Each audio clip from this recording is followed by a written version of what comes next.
ಜಗಲಿಕಟ್ಟೆ. ಇವತ್ತು ಏನೆಲ್ಲ ರೆಡಿ ಇದೆ ಅಂತ ಕೇಳ್ಕೊಂಡು ಬರೋಣ ಬನ್ನಿ. ದಿನವನ್ನು ಒಳ್ಳೆಯ ಯೋಚನೆಯಿಂದ ಶುರು ಮಾಡಬೇಕು ಅಂತ ದೊಡ್ಡವ್ರು ಹೇಳ್ತಾರೆ. ಅದೇ ಥರ ನಮ್ಮ ಪ್ರೋಗ್ರಾಮನ್ನು ಸುಭಾಷಿತದಿಂದನೇ ಶುರು ಮಾಡಿಬಿಡೋಣ ಅಲ್ವಾ? ಕಾಕಃ ಕೃಷ್ಣಃ ಪಿಕಃ ಕೃಷ್ಣಃ ಕೋ ಭೇದಃ ಪಿಕ ಕಾಕಯೋಃ ವಸಂತ ಸಮಯೇ ಪ್ರಾಪ್ತೆ ಕಾಕಃ ಕಾಕಃ ಪಿಕಃ ಪಿಕಃ. ಕಾಗೆಯೂ ಕಪ್ಪು ಕೋಗಿಲೆನೂ ಕಪ್ಪು. ಕಾಗೆ ಕೋಗಿಲೆಗಳಲ್ಲಿ ವ್ಯತ್ಯಾಸ ಏನು? ಆದರೆ ವಸಂತ ಋತು ಬಂದಾಗ ಕಾಗೆ ಕಾಗೆಯೇ, ಕೋಗಿಲೆ ಕೋಗಿಲೆಯೇ. ಅಂದರೆ ಎರಡು ವ್ಯಕ್ತಿಗಳು ಅಥವಾ ಎರಡು ವಸ್ತುಗಳು ನೋಡೋಕೆ ಅಥವಾ ಬಣ್ಣದಲ್ಲಿ ಒಂದೇ ರೀತಿ ಇದೆ ಅಂದ ಮಾತ್ರಕ್ಕೆ ಅವೆರಡೂ ಒಂದೇ ಅಂತ ಹೇಳೋಕೆ ಸಾಧ್ಯ ಇಲ್ಲ.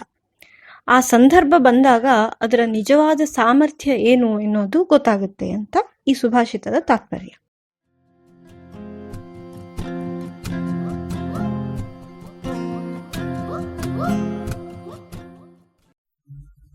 ಇವತ್ತಿನ ಕತೆ ಹೆಸರು ಮುಗಿಯದ ಕಥೆ.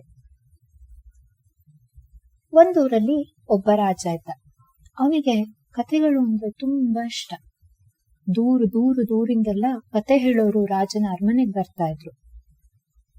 ಒಂದಿನ ಆ ರಾಜ ಒಂದು ಡಿಮ್ಯಾಂಡ್ ಮಾಡ್ದ. ಅವನ ಅರಮನೆಗೆ ನೆಕ್ಸ್ಟ್ ಯಾರು ಕತೆ ಹೇಳಕ್ ಬರ್ತಾರೋ ಅವರು ರಾಜನಿಗೆ ಒಂದ್ ಕತೆ ಹೇಳ್ಬೇಕು, ಆದ್ರೆ ಆ ಕಥೆ ಮುಗಿಲೇಬಾರ್ದು ಅಂತ. ಕತೆ ಹೇಳೋರೇನಾದ್ರೂ ಕಥೆಯನ್ನ ಮುಗಿಸಿದ್ರೆ ಅವ್ರನ್ನ ಶೂಟ್ ಮಾಡ್ಬಿಡ್ತೀನಿ ಅಂತ ಹೇಳ್ದ ರಾಜ. ಇದನ್ ಕೇಳಿದ ಕತೆಗಾರರೆಲ್ಲ ರಾಜನ ಅರಮನೆಗೆ ಹೋಗ್ಲೇ ಇಲ್ಲ. 1 ದಿನ ಆಯ್ತು, 2 ದಿನ ಆಯ್ತು, 1 ವಾರ ಆಯ್ತು, ಯಾರೂ ಹೋಗ್ಲಿಲ್ಲ. ರಾಜನ್ಗೆ ಬೇಜಾರಾಗ್ಲಿಕ್ ಶುರುವಾಯ್ತು. ಅವನ ಕತೆಗಳನ್ನ ಮಿಸ್ ಮಾಡ್ಕೊಳಕ್ ಶುರು ಮಾಡ್ದ.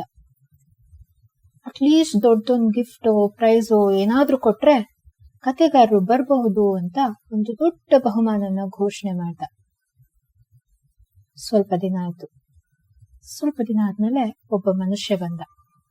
ರಾಜನ ಅರಮನೆಗೆ ಬಂದು, ನಾನ್ ರಾಜನ ಕತೆ ಹೇಳಿ ರಾಜರನ್ನ ನಾನ್ ಸಂತೋಷ ಪಡಿಸ್ತೀನಿ ಅಂತ ಹೇಳ್ದ. ಇದನ್ ಕೇಳಿ ಮಂತ್ರಿಗೆ ಆಶ್ಚರ್ಯ ಆಗೋಯ್ತು. ನಿಂಗ್ ಗೊತ್ತಲ್ವಾ ಕತೆ ಏನಾದ್ರೂ ಮುಗಿಸಿದ್ರೆ ನಿಮ್ಗೇನಾಗತ್ತೆ ಅಂತ ಕೇಳ್ದ. ಕತೆಗಾರ ಹೇಳ್ದ, ಹೌದು ಮಂತ್ರಿಗಳೇ, ನನಗ್ ಗೊತ್ತು. ನಾನು ರಾಜನಿಗೆ ಮುಗಿಯದೇ ಇರೋ ಕತೆ ಹೇಳ್ಬೇಕು. ನಾನ್ ರೆಡಿ ಇದ್ದೇನೆ ಹೇಳಲಿಕ್ಕೆ ಅಂತ ಹೇಳ್ದ. ಸರಿ, ಹಾಗಿದ್ರೆ ನಿಮ್ಮ ಕಥೆನ ಶುರು ಮಾಡ್ಕೊಳ್ಳಿ ಅಂತ ಹೇಳಿದ್ರು ಎಲ್ಲರೂ. ಕಥೆಗಾರ ಕತೆ ಹೇಳಲಿಕ್ ಶುರು ಮಾಡ್ದ. ಕಥೆ ಏನಪ್ಪಾ ಅಂದ್ರೆ, ಒಂದೂರಲ್ಲಿ ಒಬ್ಬ ರಾಜ ಇದ್ದ. ಅವನ ಊರಲ್ಲಿ ಬೆಳೆದು ಎಲ್ಲಾ ಭತ್ತನು ಕೂಡಿಡ್ಲಿಕ್ಕೆ ಒಂದು ಕಣಜನ ಮಾಡಿ ಇಟ್ಟ. ಅವನ ಊರಿನ ರೈತರೆಲ್ಲ ಮೂಟೆಲಿ, ಎತ್ತಿನ ಗಾಡಿಲಿ ಎಲ್ಲಾ ಕಡೆಯಿಂದ ಭತ್ತ ತಂದು ಅದರಲ್ಲಿ ತುಂಬ್ತಾ ಹೋದ್ರು. ಹೀಗೆ ತುಂಬ್ತಾ ಒಂದಿನ ಕಣಜ ಫುಲ್ ಆಗೋಯ್ತು. ಕಣಜ ಯಾರು ಕಟ್ಸಿದ್ರಲ್ಲ ಅವರು ಆ ಕಣಜದಲ್ಲಿ ಗಾಳಿ ಬೆಳಕು ಆಡ್ಲಿ ಅಂತ ಒಂದು ಸಣ್ಣ ತೂತ್ ಮಾಡಿ ಇಟ್ಟಿದ್ರು. ಒಂದಿನ ಎಲ್ಲಿಂದನೋ ಒಂದು ಪುಟ್ಟ ಗುಬ್ಬಚ್ಚಿ ಹಾರ್ಕೊಂಡ್ ಬಂತು. ಅದಕ್ಕೆ ಆ ಕಣಜದಲ್ಲಿರೋ ತೂತು ಕಾಣಿಸ್ತು.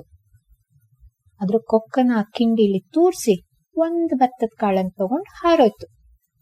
ಆ ಭತ್ತದ ಕಾಳನ್ನ ಅದ್ರ ಗೂಡಲ್ಲಿ ಇಟ್ಟು ಮತ್ತೆ ಕಿಂಡಿ ಹತ್ರ ಬಂತು. ಆ ಕಿಂಡಿಲಿ ಇನ್ನೊಂದ್ಸತಿ ಕೊಕ್ಕು ತೋರಿಸಿ ಇನ್ನೊಂದ್ ಭತ್ತದ ಕಾಳು ತಗೊಂಡು ಈ ಕಾಳನ್ ಸಹ ಗೂಡಲ್ಲಿ ಇಡ್ತು, ಮತ್ತೆ ಬಂತು. ರಾಜ ಕತೆ ಕೇಳ್ತಾ ಇದ್ನಲ್ಲ, ಅವ ಕೇಳ್ದ, ಓ ಹೌದಾ, ಆಮೇಲೆ ಏನಾಯ್ತು ಅಂತ ಹೇಳಿದ್ರೆ ನೀವ್ ನಂಬಲ್ಲ ಮಹಾರಾಜ್ರೆ. ಆ ಗುಬ್ಬಚ್ಚಿ ಮತ್ತೆ ಕಣಜದ ಹತ್ರ ಹೋಯ್ತು, 1 ಕಾಳು ತಗೊಂಡು ಗೂಡಲ್ಲಿ ಹೋಗಿ ಹಾಕ್ತು. ರಾಜ ಕೇಳ್ದ, ಆಮೇಲೆ? ಕತೆಗಾರ ಹೇಳ್ದ, ಮಹಾರಾಜ ಗೂಡಲ್ಲಿ ಆ ಕಾಳನ್ನ ಹಾಕಿದ್ಮೇಲೆ ಮತ್ತೆ ಕಣಜದ ಹತ್ರ ಹೋಯ್ತು ಅಂತ. ರಾಜ ಸಾಕು ನಿಲ್ಸು ಅಂತ ಕೂಗ್ದ. ಅವನಿಗೆ ಮತ್ತೆ ಆ ಕಣಜ, ಭತ್ತ, ಗುಬ್ಬಚ್ಚಿ ಅಂತ ಕೇಳಿ ಸುಸ್ತಾಗಿ ಹೋಗಿತ್ತು. ಕತೆ ಹೇಳೋದ್ಮೇಲೆ ತುಂಬಾ ಕೋಪ ಬರ್ತಿತ್ತು. ಏನಾಯ್ತು ಆಮೇಲೆ ಅಂತ ನಾನ್ ಹೇಳ್ತೀನಿ ಕೇಳು ಅಂತ ರಾಜ ಹೇಳ್ದ. ಕಣಜ ಕಟ್ಸಿದ್ನಲ್ಲ ರಾಜ, ಅವನ ಕೆಲ್ಸಗಾರ ಹತ್ರ ಹೇಳಿ ಆ ತೂತನ್ನ ಮುಚ್ಚಿಸ್ದ. ಗುಬ್ಬಚ್ಚಿ ಬಂತು, ಅದಕ್ಕೆ ಕಾಳು ಕಾಣಿಸ್ಲೇ ಇಲ್ಲ. ಇಷ್ಟು ಹೇಳಿ ಕೋಪದಿಂದ ಕತೆಗಾರನ್ ಕಡೆ ತಿರುಗ್ದ. ಸರಿ, ಇವಾಗ ಈ ಕತೆನ ನೀನೇ ಮುಂದುವರ್ಸು ಅಂತ ಹೇಳ್ದ. ಅದಕ್ಕೆ ಕಥೆಗಾರ, ಕ್ಷಮಿಸಿ ಮಹಾರಾಜ, ನೀವು ಈಗ ಕಥೆನ ಚೇಂಜ್ ಮಾಡ್ಬಿಟ್ಟಿದ್ದೀರಾ. ಕಥೆಗಾರ, ನೀವಾಗ್ತೀರಾ ಈಗ? ಈ ಕಥೆನ ಇವಾಗ ನೀವೇ ಮುಂದುವರ್ಸೋದೇ ಸರಿ ಅಂತ ಹೇಳ್ದ. ಇದನ್ ಕೇಳಿ ರಾಜಂಗೆ ಶಾಕ್ ಆಗೋಯ್ತು. ರಾಜಂಗೆ ಬೇರೆ ದಾರಿನೇ ಇರ್ಲಿಲ್ಲ. ಕಥೆಗಾರ ಚಾಲೆಂಜ್ ಅಲ್ಲಿ ವಿನ್ ಆದ. ರಾಜ ಅವನಿಗೆ ದೊಡ್ಡ ಬಹುಮಾನ ಕೊಟ್ಟು ಅವನ ಊರಿಗೆ ಕಳಿಸ್ದ.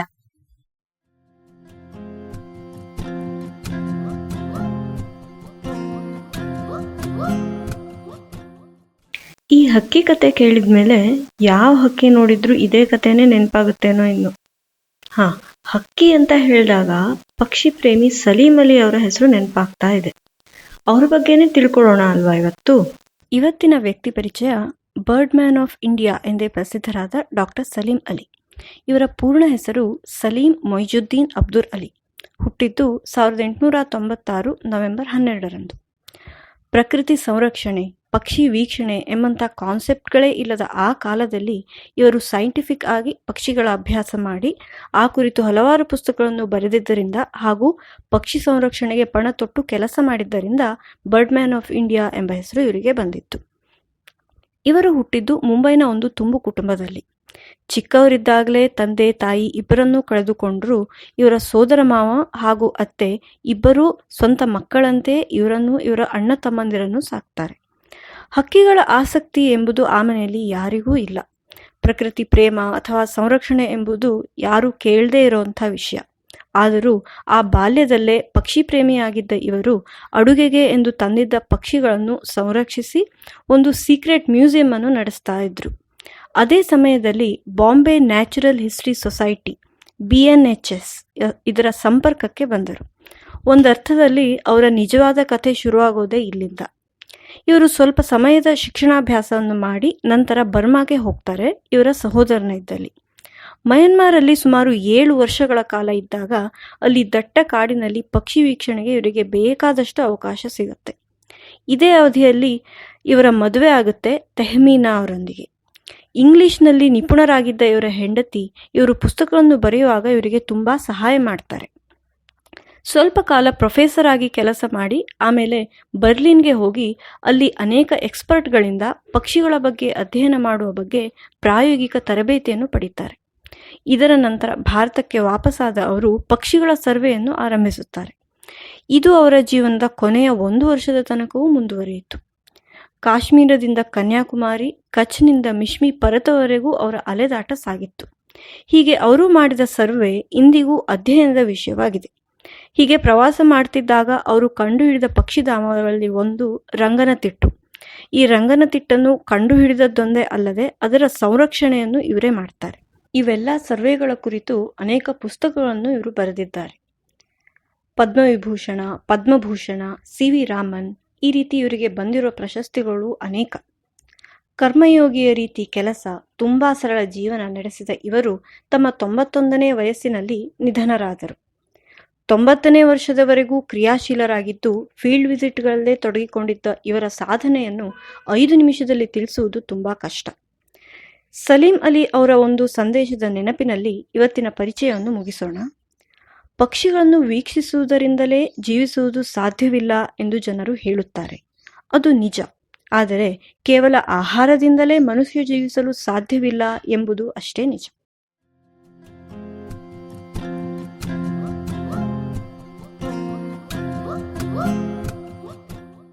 ಇಷ್ಟೊತ್ತು ಕೂತು ಕೇಳಿದಾಯ್ತು. ಇವಾಗ ಕೂತಲ್ಲಿಂದ ಎದ್ದು ಚಟುವಟಿಕೆ ಮಾಡೋ ಸಮಯ. ಮನೆಯಲ್ಲಿರೋ ಯಾವುದಾದ್ರೂ ಸಾಮಗ್ರಿಗಳನ್ನ ಉಪಯೋಗಿಸಿ ಒಂದು ಹಕ್ಕಿಗೂಡನ್ನು ತಯಾರಿಸಿ. ನಿಮ್ಮ ಪುಟ್ಟ ಹಕ್ಕಿಗೂಡು ಹೇಗಿದೆ ಅಂತ ಫೋಟೋ ಮಾಡಿ ನಮಗೆ ಶೇರ್ ಮಾಡಿ. ನಾವೆಲ್ಲರೂ ಕಾಯ್ತಾ ಇರ್ತೀವಿ. ಧನ್ಯವಾದಗಳು.